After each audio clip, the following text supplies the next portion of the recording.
aussi du four de Fabienne Guillotte. Elle s'est lancée dans cette aventure depuis 6 ans, de retour d'un voyage de Chine où elle a pu admirer l'armée impériale des soldats en terre cuite. Un stage ensuite chez Maître Tournier à la Carapa et quelques instants après, vous vous lancez la confection des bijoux. Est-ce que c'est comme pour les pots également, il faut passer par le four aussi, c'est ça ?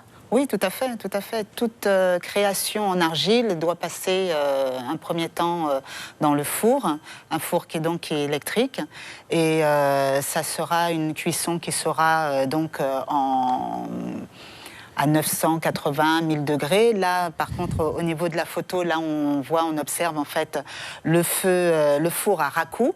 Donc là, c'est une technique ancestrale japonaise. C'est en bois, du coup. Voilà, là, c'est du bois. Hein, donc, on ne sera pas vraiment maître de la cuisson. Oui. Lorsque l'on met une production au four à bois, tout dépendra du temps, du type de bois, de l'humidité, et la pièce sortira d'une façon vraiment unique. Voilà. D'accord. Donc on ne peut pas vraiment contrôler. On ne contrôle pas. Voilà, ce ne sera pas de standardisation. Ça sera toujours surprise, en fait.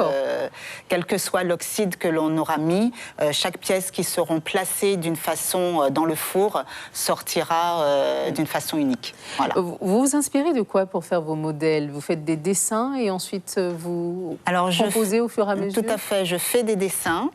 Et puis, lorsque j'ai l'argile en main, que je viens pour faire la pièce que j'ai dessinée, souvent je dérive, je fais autre chose, les idées viennent en travaillant en fait l'argile. Voilà. Qu'est-ce qui vous a marqué en allant voir ce tombeau en Chine avec tous ces soldats en terre cuite que l'on retrouve là-bas?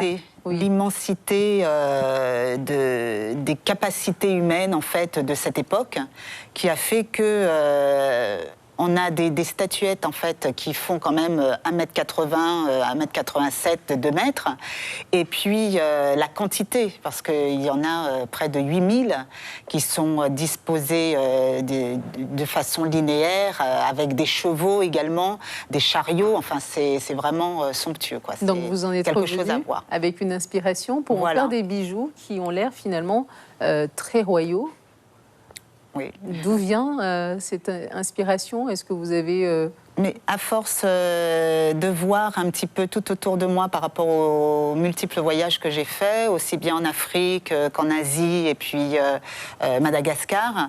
Donc là, ce sont des endroits où vraiment, il y a une richesse à récupérer, beaucoup d'idées, et puis avec un mélange d'ici. Donc voilà. Celui que je porte là, par exemple, il est inspiré de quoi? Alors là, celui-ci, tout simplement, mais vraiment, tout simplement, c'est les nids d'abeilles. Voilà. Des nids d'abeilles, voilà. D'accord. Un peu comme des ruches, en fait, voilà. avec les petits trous, les alvéoles. Les alvéoles de... Eh bien, très bien. Voilà. Alors, vous m'avez confié tout à l'heure que vous sortiez d'une longue maladie et que cette argile aussi, avec l'aspect thérapeutique, vous a apporté quelque chose de nouveau. C'est quoi cette chose? Mais en fait, ce qu'il y a, c'est que comme beaucoup de personnes à cette période-là ont besoin de s'accrocher à quelque chose, et moi, ça a été l'argile, tout simplement, avec Monsieur Tournier, qui m'a fait vraiment connaître l'argile, connaître la poterie, avoir l'amour de la poterie. Là, vraiment, j'ai tout donné dedans, et voilà, aujourd'hui, la création des bijoux.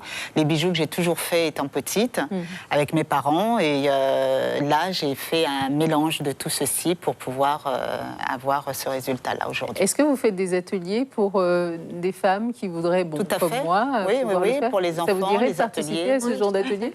Oui. L'initiation à la... Oui, voilà, de l'initiation à l'art, en fait, parce que je fais également à côté des tableaux de sable. D'accord. Et puis, voilà, tout ce qui est art, tout ce qui est passe-temps, pour pouvoir s'aérer l'esprit un petit peu, voilà.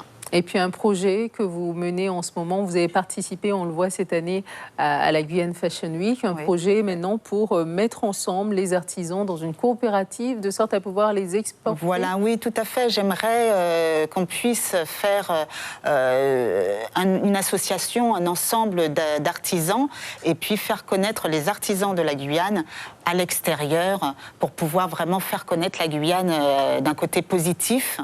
étant donné qu'aujourd'hui, beaucoup de gens voient la Guyane vraiment avec une vue négative, et c'est malheureux parce qu'on est riche de plein de choses, et on a des artisans qui sont vraiment extraordinaires. Donc les apporter à l'extérieur, ça serait vraiment un plus pour nous.